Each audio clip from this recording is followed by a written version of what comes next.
आज हमारे लिख पढ़ के पॉडकास्ट श्रृंखला में हमारे साथ मौजूद हैं बीपीएससी पीटी एंड मेंस और बीपीएससी टीआरई के हर एग्जाम को क्रैक करने वाले जीएस गुरु अमरेंद्र सिंह जी, जो वर्तमान में बीपीएससी टीआरई +2 में इतिहास विषय के शिक्षक भी हैं। आज हमारी चर्चा बीपीएससी टीआरई 4 और लाइब्रेरियन परीक्षा की सटीक रणनीति के बारे में होने जा रही है। तो स्वागत है सर आपका हमारे इस पॉडकास्ट में। बहुत बहुत धन्यवाद इस लिख पढ़ पॉडकास्ट में आप बुलाने के लिए बहुत बहुत धन्यवाद। और पूरे ये जो परिवार है उसका मैं हार्दिक अभिनंदन करता हूँ। और इस पवित्र मास में जो चल रहा है सोमवारी, उसमें आप लोगों का हार्दिक हार्दिक बधाई है। जी बहुत बहुत शुक्रिया सर। तो जैसा कि अभी हम सब जानते हैं और हमारे कैंडिडेट्स भी जानते हैं कि बीपीएससी टीआरई 4 एग्जाम को लेकर जो अभी पशुपेश की जो स्थिति बनी हुई है, तो इस हालात में ऐसे सिचुएशन में बीपीएससी टीआरई 4 के लिए तैयारी कैसे कर सकते हैं स्टूडेंट्स, मतलब किस स्ट्रैटेजी को अपनाकर वो अपनी तैयारी को आगे बढ़ा सकते हैं? देखिए, सबसे पहले कोई भी एग्ज़ाम होती है उसकी एक मेथड्स तो होती है, उसकी प्रक्रिया होती है। विषयों को सारगर्भित तरीके से पढ़ा जाए और जो बिहार सरकार या भारत सरकार किसी भी गवर्नमेंट जॉब के लिए एक जो स्टैंडर्ड तरीका है एससीईआरटी और एनसीईआरटी को बहुत तरीक़ों से अध्ययन पढ़ा जाए और सटीक तरीका से जो सारगर्भित तरीका से उसको पढ़ा जाए और पॉइंट टू पॉइंट एक नोट्स बनाया जाए जो सब्जेक्ट जिससे रिलेटेड हो, और जितने भी सब्जेक्ट हैं उसको अच्छा से अध्ययन करके पढ़ा जाए और निश्चित रूप से सफलता मिलेगी अगर बच्चे अच्छे से उसकी पढ़ाई करते हैं तो। और इसमें बहुत सारा, जैसे कि अभी एग्ज़ाम होने वाला है, जैसे कि इलेक्शन भी होने वाला है विधानसभा चुनाव, तो हो सकता है इसमें भी जो वैकेंसी की बात करें तो हो सकता है कि आफ्टर द लेजिस्लेटिव इलेक्शन माने विधानसभा चुनाव के बाद ही हो सकता है कि वैकेंसी आए इस बीपीएससी टीआरई 4 का। तो मतलब जो कैंडिडेट्स हैं बीपीएससी टीआरई 4 की जो तैयारी कर रहे हैं, अगर उन्हें इस बारे में कोई जानकारी चाहिए हो कि बहाली कब तक निकलने वाली है या नोटिफिकेशन कब तक आने वाला है, एग्जाम कब तक होने वाला है, तो ये आपके हिसाब से, सर के हिसाब से ऐसा है कि शायद विधानसभा चुनाव के खत्म होने के बाद इसकी नोटिफिकेशन आ सकती है एग्जाम की? ऐसे संभावना है कि विधानसभा चुनाव के बाद ही आएगा।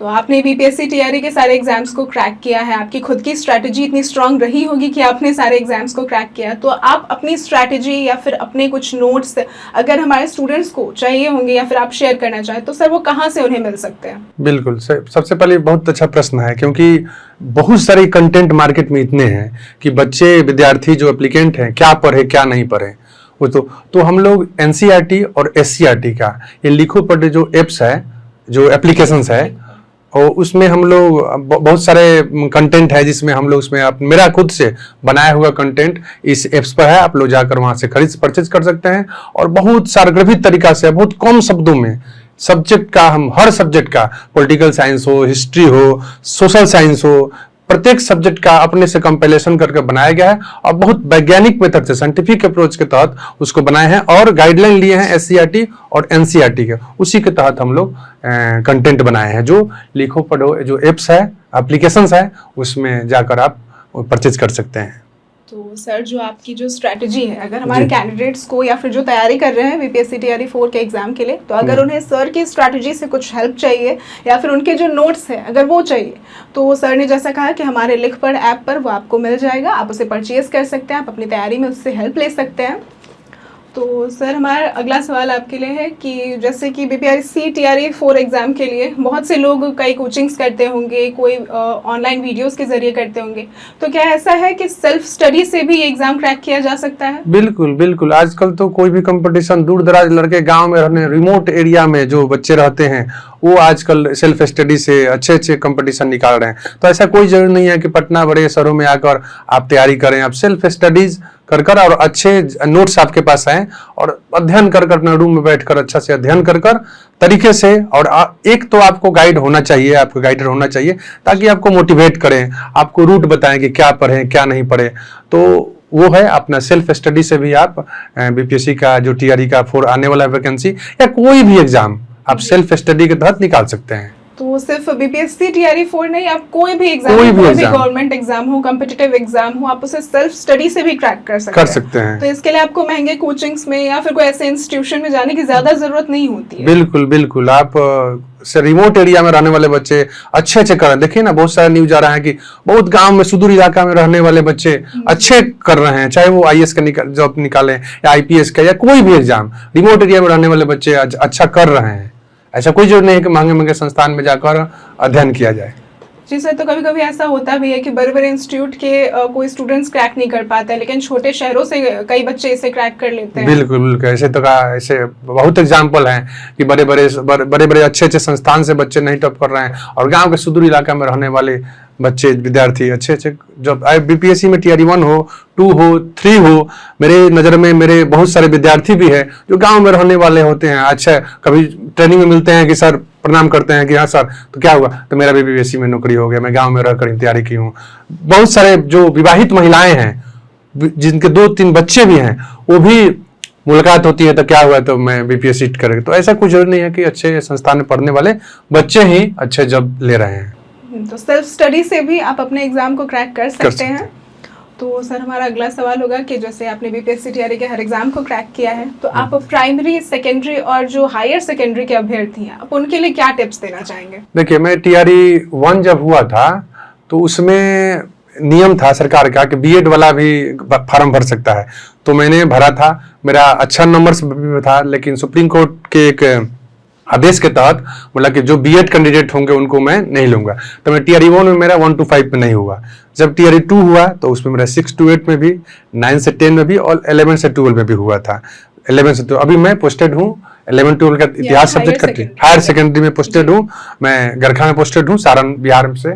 और ऐसा है कि मेरा रणनीति यही था कि कम शब्दों में सरगर्भित तरीका से बिना ज्यादा एनसीईआरटी और एससीईआरटी को फॉलो किया, और उसी के अध्ययन लगातार जो प्रैक्टिस से होता है उसको खूब मारिए और खूब अध्ययन कीजिए।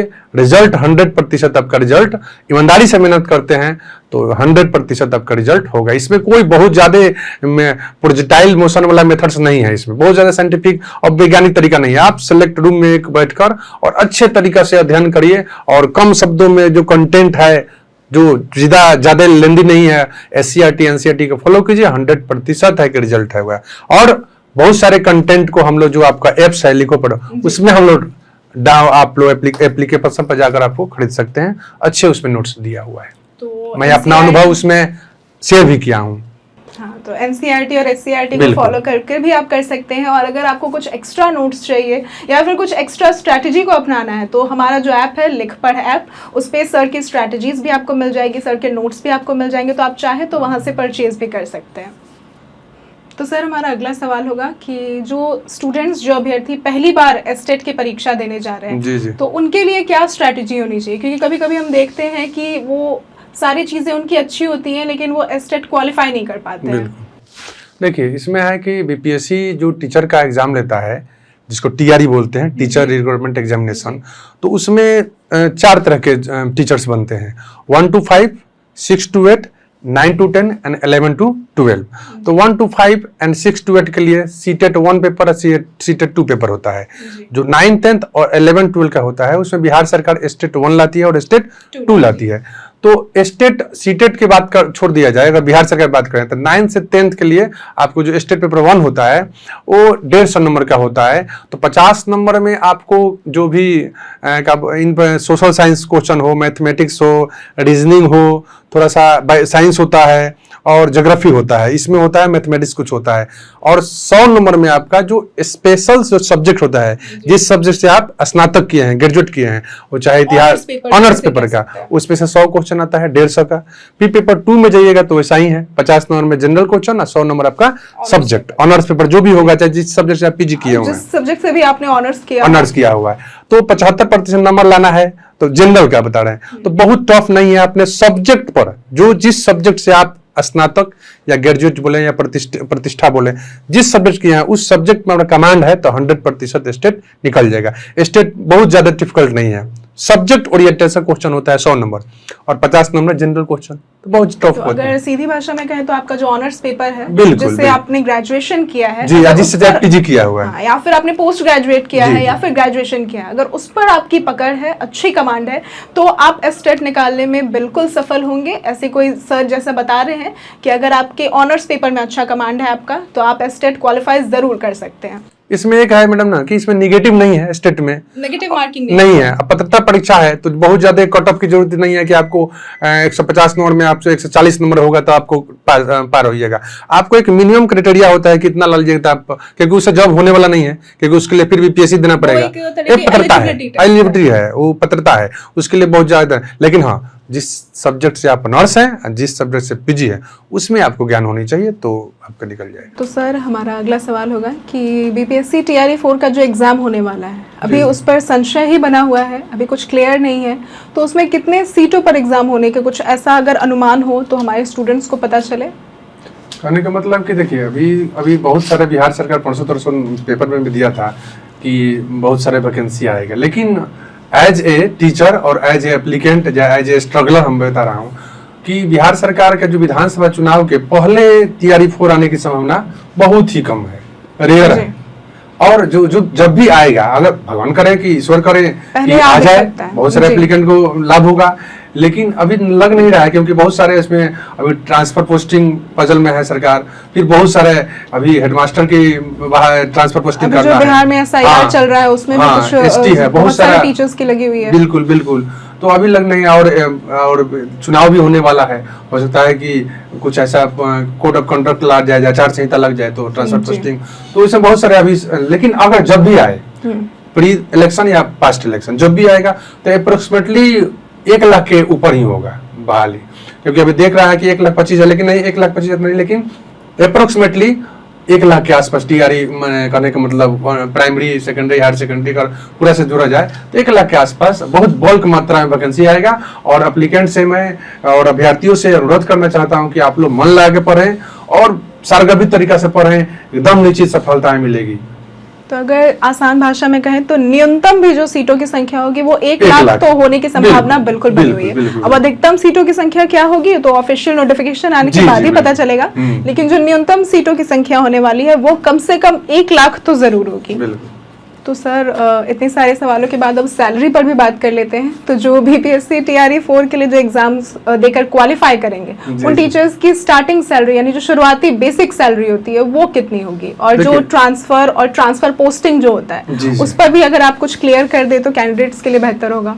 देखिए, बीपीएससी जो टीचर का बहाली लेती है उसमें 4 कैटेगरी है, primary 1 to 5, 6 to 8, 9, 10 and 11 to 8। तो बेसिक सैलरी आपको 1 to 5 का 25,000 है, यानी प्राइमरी के लिए 25,000 बेसिक सैलरी है। उसके बाद अब सब जो एचआरए डीए जुड़ते हुए 44 तो अगर मिला ले, हाँ, अगर एट हैंड का है तो 44,000 के आसपास, एनपीएस डिडक्शन उसमें नहीं होता, 44,000 है। 6 to 8 का उसमें 3,000 बढ़ जाता है, 46,000 रुपया है। और 53 9 to 10 का है 53,000 के आसपास, और 11 to 12 का लगभग 56,000 के आसपास है। इसमें एनपीएस डिडक्शन नहीं है। एनपीएस डिडक्शन छोड़ दिया जाए तो 45,000 के आसपास आपको इन हैंड सैलरी आपको 11-12 मिलता है हम लोग का। जैसे मेरा अभी 4-5 दिन पहले सैलरी आया हुआ है तो 45,750, जबकि इसमें बहुत सारा अभी बाकी है, अब बाद में सरकार कुछ देगा, लेकिन एट है इन हैंड 45,000 45,000 बेसिक सैलरी होती है कि ये निश्चित अमाउंट है कि ये आपके पास आने वाला है। तो वो सेकेंडरी के लिए आपने क्या बताया था सर? प्राइमरी के लिए 1 to 5, उसके बाद क्या बोलते हैं 25,000 और 28,000, और 9-10 के लिए 31,000 और 11-12 के लिए 32,000 रुपया बेसिक है। तो सैलरी के बाद आप ट्रांसफर और ट्रांसफर पोस्टिंग पर भी अगर कुछ बता देते हैं। जब एग्जाम होता है ना तो उसमें एक आपका रैंकिंग निर्धारित होता है कि अच्छा कैंडिडेट कौन है। तो जो भी नंबर्स अच्छे लाते हैं बच्चे, चाहे 1 to 5 में हो, 6 to 8 हो, 9-10 हो, 11-12 अच्छे रैंक लाते हैं तो डिजायरेबल प्लेस मिलता है, जो अपना फर्स्ट चॉइस होगा। जैसे कि अच्छा नंबर आएगा तो जो चॉइस देना, पटना बोलेंगे तो पटना देगा, छपरा कैंडिडेट्स द्वारा जो सिलेक्शन किया हुआ होगा, गृह जिला भी जिसे कहा जाता है। बिल्कुल गृह जिला जहाँ मिलेगा डिजायरेबल प्लेस, जो आप चॉइस कीजिए। फर्स्ट नंबर अगर कम आएगा चाहे नीचे आएगा तो आपको सरकार जहां वैकेंट होगा सीट आपको भेज देगा, चाहे वो किसी सुदूर इलाका में हो, रिमोट एरिया में आपको जाना पड़ेगा। तो डिपेंड करता है कि रैंक अच्छा लाएंगे तो आपका डिजायरेबल प्लेस मिलेगा, जो आप होम डिस्ट्रिक्ट हो, होम पंचायत हो, होम ब्लॉक हो, कहीं मिलेगा। लेकिन अगर नहीं रैंक कम है तो आपको सरकार जहां वैकेंट सीट होगा वो आपको भेजेगा, चाहे वो सुदूर इलाका हो, कहीं भी भेजेगा। तो पोस्टिंग और ट्रांसफर पोस्टिंग का मतलब एक तरह से यही हुआ। हाँ, ट्रांसफर की बात है कि तो ट्रांसफर का भी पॉलिसी सरकार का ही लाया है कुछ लोग का ट्रांसफर हुआ भी है और कुछ लोग का ट्रांसफर रुका भी है। लेकिन हमको लगता है कि 15-20 दिन के अंदर पूरे 1,90,000 लोग ट्रांसफर के लिए एप्लीकेंट था, मैंने एप्लीकेशन दिया था कि हम ट्रांसफर करेंगे। 6,05,044 टीचर पूरे बिहार में है जी। तो ट्रांसफर सरकार लाया तो 1,90,000 लोग ट्रांसफर के लिए फॉर्म भरा, अप्लाई किया। उसमें हमको लगता है 50-60 हजार लोग का ट्रांसफर हो गया है, कुछ लोग का बाकी है और कुछ लोग विड्रॉ भी ले लिया कि हम ट्रांसफर नहीं चाहिए। 10 या 15 रोज में बिहार सरकार ये फाइनल कर देगी, शिक्षा विभाग, कि ट्रांसफर कहाँ कहाँ होगा। जैसे हम भी इसमें ट्रांसफर में हम भी भरे हैं, पटना जिला बढ़िया देखने मिलता है कि नहीं, लेकिन ऐसे पटना जिला में तो बहुत सारे लॉसेज है, बहुत लोग डिमांड किया है। अब देखिए सरकार का नीति क्या पॉलिसी होता है। तो बेसिकली जो पोस्टिंग वाला जो प्रोसेस होता है वो आपके रैंकिंग पर निर्धारित होता है कि अगर आपके अपर रैंकिंग है, जैसे मान लीजिए एग्जांपल के तौर पर 1 to 10 रैंकिंग है, तो उन्हें चॉइस के हिसाब से उनकी पोस्टिंग मिलेगी। या फिर आपकी रैंकिंग ही कम है तो फिर आपको सरकार द्वारा जहाँ पे वैकेंट या फिर जहाँ पे रिक्तियाँ ज़्यादा होंगी वहाँ पर आपकी पोस्टिंग कर दी जाएगी। तो सर बहुत बहुत शुक्रिया आज के हमारे इस पॉडकास्ट में। आज के लिए सिर्फ इतना ही, धन्यवाद।